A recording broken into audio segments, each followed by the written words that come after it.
Have you ever wondered what would happen if you got into a Black Hawk, took the collective, and pulled in as much power as you possibly could? In aviation, that number is called your max torque available. And today, we're going to discuss the PPC. We're going to break down each number and what each number means. And we're going to discuss what would actually happen if you demanded the max torque available of the helicopter.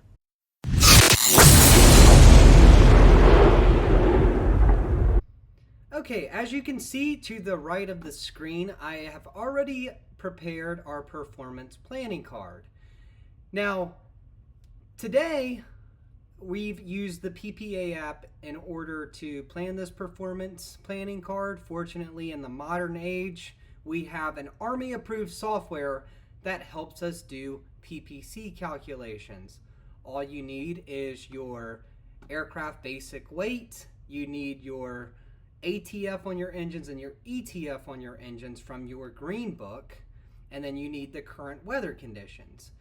If you have all of those things, you can go into the PPA app, put in all of the equipment, your basic loadout, all of the weather and aircraft information in there, and you get this nice performance planning card.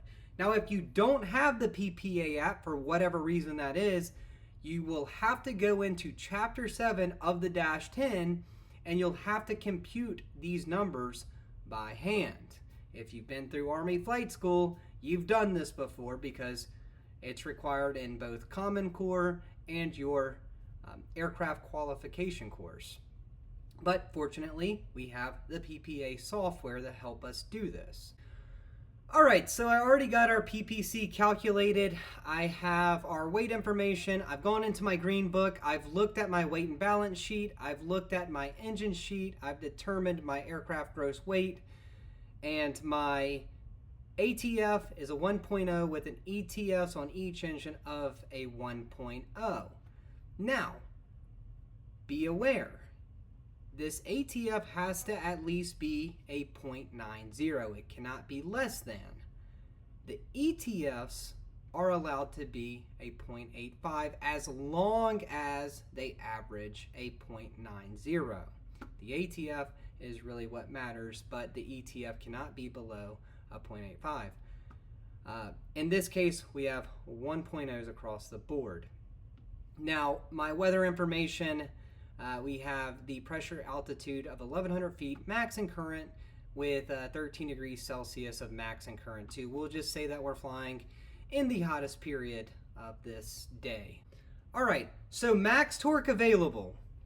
So first we're going to talk about our dual engine max torque available, which is 133.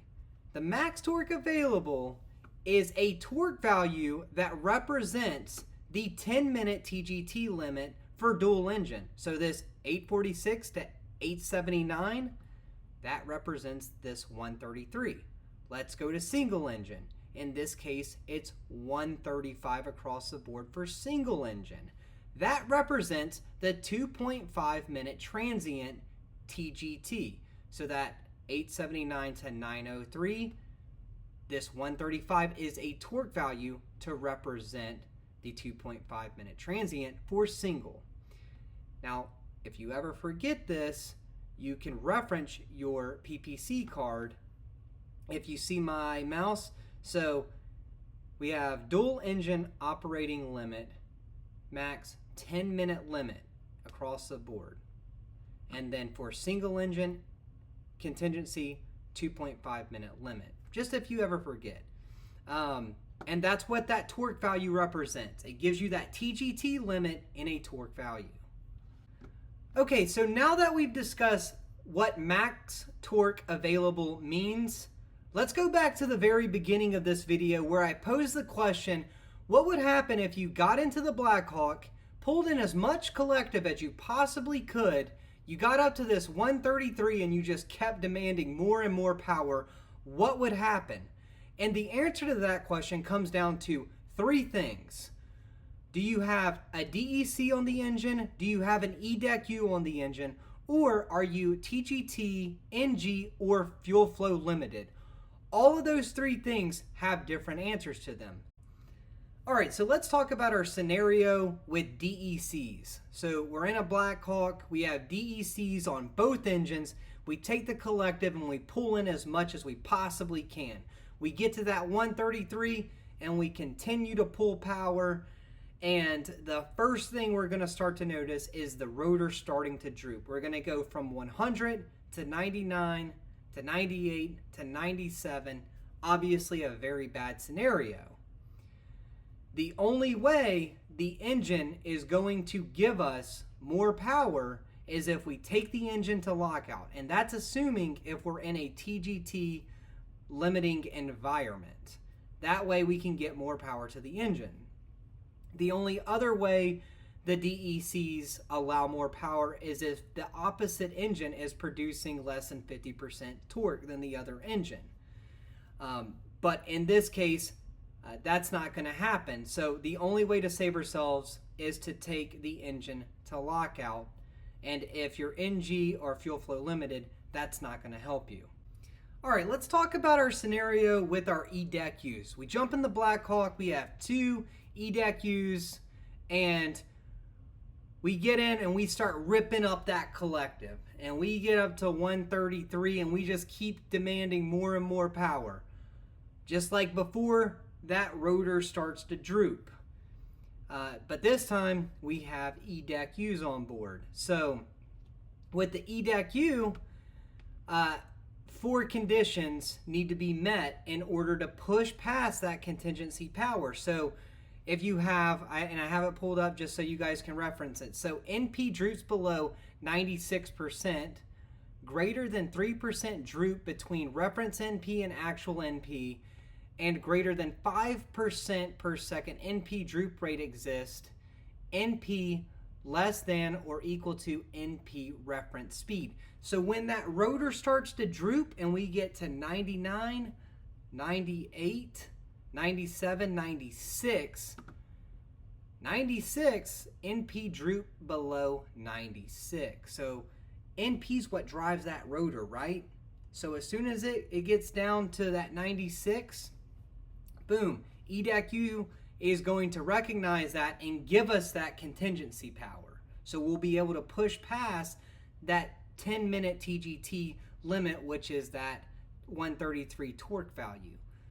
All right, so our third and final scenario we're going to talk about for max torque available is if you're in a NG or fuel flow limited situation. So based off of this PPC, I know that we're TGT limited.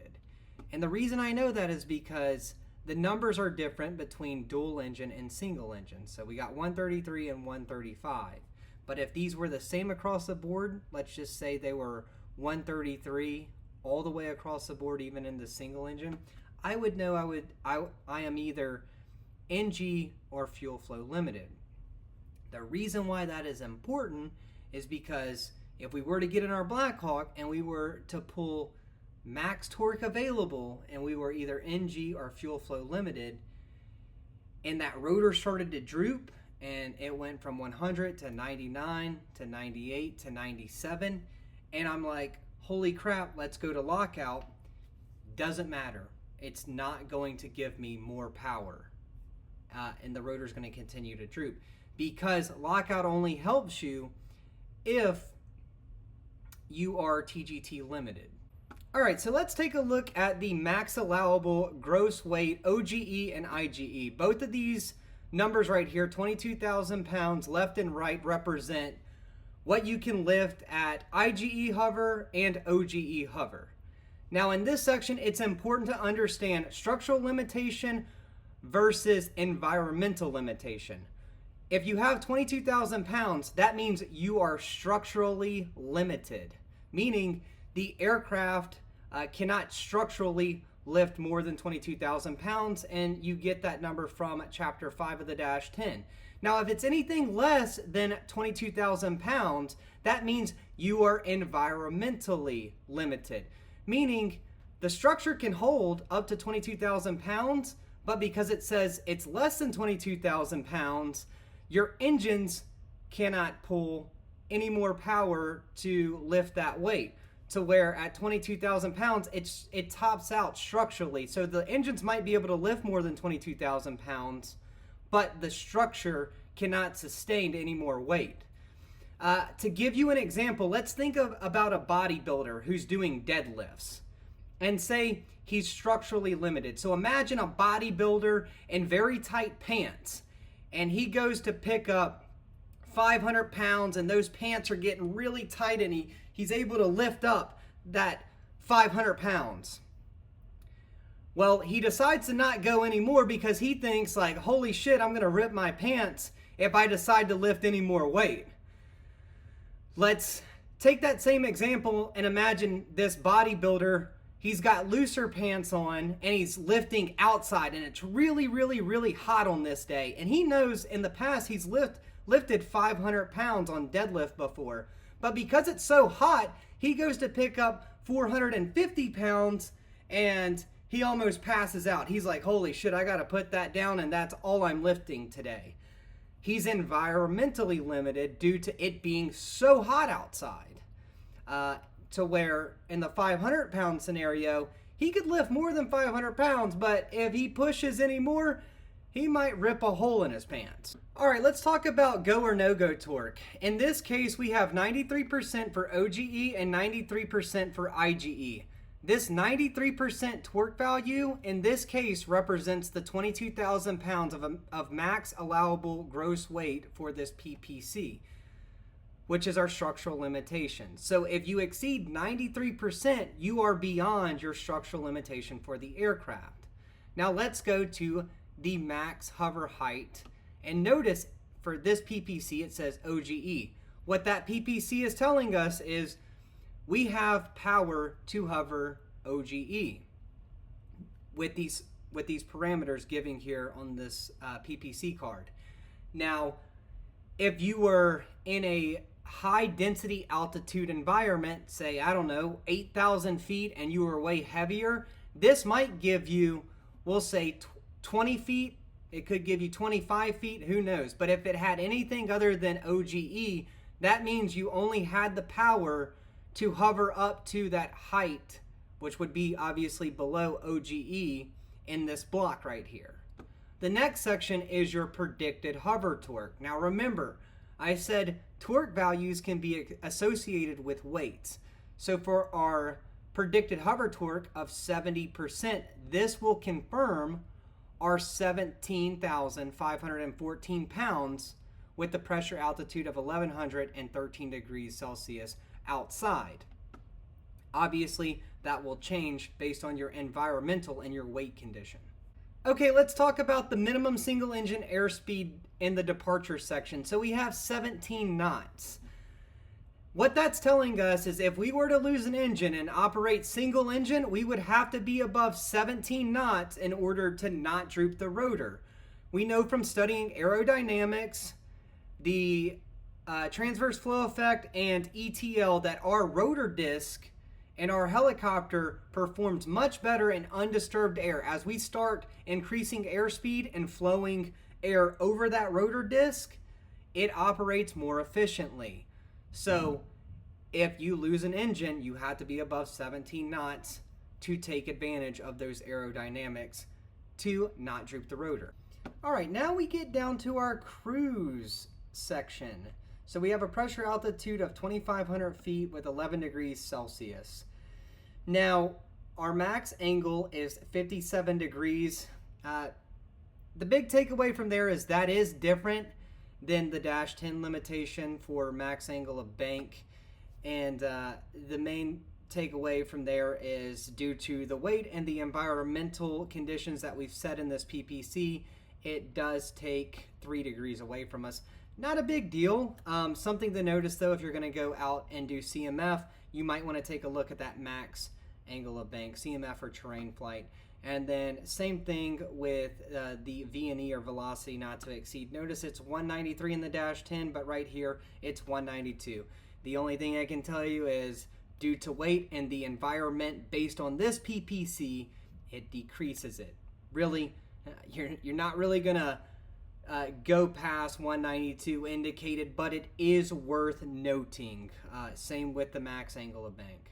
All right, so max torque available for cruise. We have a torque value of 131 dual, 132 single engine. So I'm not going to rehash the conversation we had in the departure for the max torque available. The TGT values stay the same. One thing I do want to say though is since the dual engine is different from the single engine, we know that we are TGT limited. If they were the same across the board, I'll say it again, you're NG or fuel flow limited. So because we are TGT limited, this torque value of 131 is going to take you up to your 10-minute contingency power for dual engine and your 2.5-minute contingency power for single engine. And then you have the EDECU, the DEC, and the environmental things to consider. But again, we don't want to rehash that for the sake of time. All right, for the minimum and max indicated airspeed in the cruise section, we have dual engine 0 knots to 144 and single 18 to 120. These are the airspeeds that you need to be at in order to not lose altitude and continue level flight without drooping the rotor or getting into any TGT limiting without having to change anything.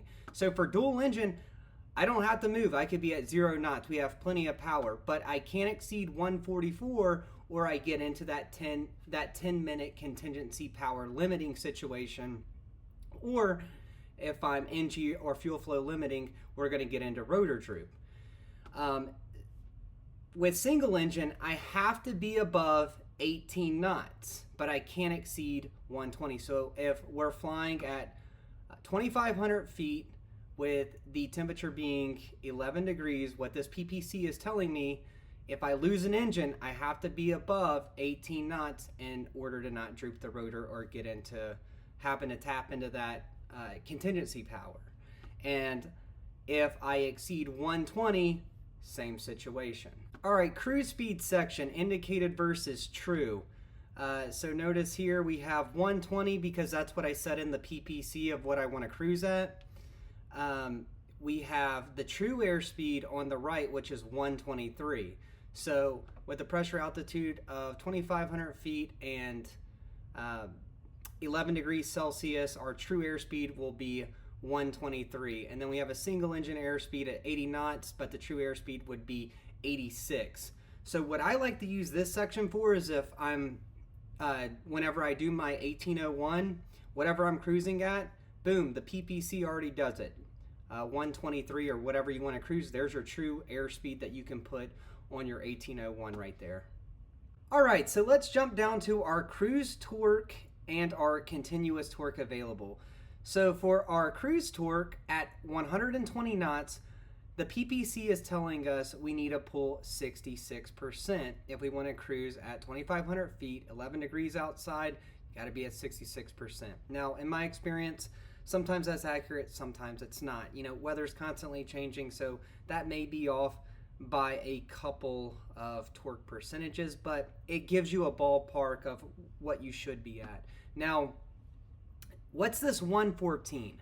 This 114 torque value is your continuous torque available. Now we're going to step back into TGT for a minute. This torque value is the torque value at which you stay out of your first TGT limit. So I can pull 114 and not get into that first 30-minute TGT limit of 793. So if I can pull 114 continuous at 2,500 feet and 11 degrees outside without getting into any TGT limits. And it's the same thing for single engine. So this 88% torque value for single engine is based off of this 80 knots. So if I want to fly single engine, if I have an emergency and I want to be at 80 knots, the torque value is going to be 88%. Now, this 112 is what I can pull continuously on one engine without getting into the 30-minute TGT limit. All right, the next section we have cruise fuel flow. So we have 995 pounds per hour for dual engine and 618 pounds per hour for single engine. The main thing you can use this for is planning purposes. So for a VFR cross country, you want to know how much you're going to burn for an hour for planning purposes. You know you're going to burn close to 1,000 pounds based on what we have in this PPC right here. All right, so let's talk about max range and max endurance. So for max range on this PPC, I have a max range of 120 knots for a torque value of 66%. So when would I use and why would I use max range? Max range is going to give me my most miles per pound of fuel. So when distance is my concern, I'm going to use my max range. Typically, this is used for VFR cross countries or instruments. You're going to use your max range because distance is what you care about. Your max endurance, in this situation, it's 63 knots with a torque value of 42. I'm going to use my max endurance when I care about my time aloft. It's going to give me my most hours of flight per pound of fuel. So when would I use my max endurance? Say I'm going into a hot LZ, I've just been called in for a medevac, and I'm talking to a combat controller on the ground. There's an active gunfight going on, and he's like, yo, dust off, you can't come in yet. I'm going to need you to hold at this grid. I'm going to be like, roger that, going to hold. So I don't know how long I'm going to be holding for. It could be 15 minutes, it could be 30 minutes. I'm going to elect my max endurance airspeed in that situation so I can have the most time aloft and conserve more fuel. So that's how you use those numbers. All right, so critical torque, we have 66%. What does this critical torque mean? So critical torque is the torque value at which, if you were flying dual engine and you were at your critical torque or below, you can maintain that same profile on a single engine without drooping the rotor. If you were above critical torque and you lost an engine, then you're in danger of drooping the rotor or getting into some type of limiting situation where you have to make significant changes.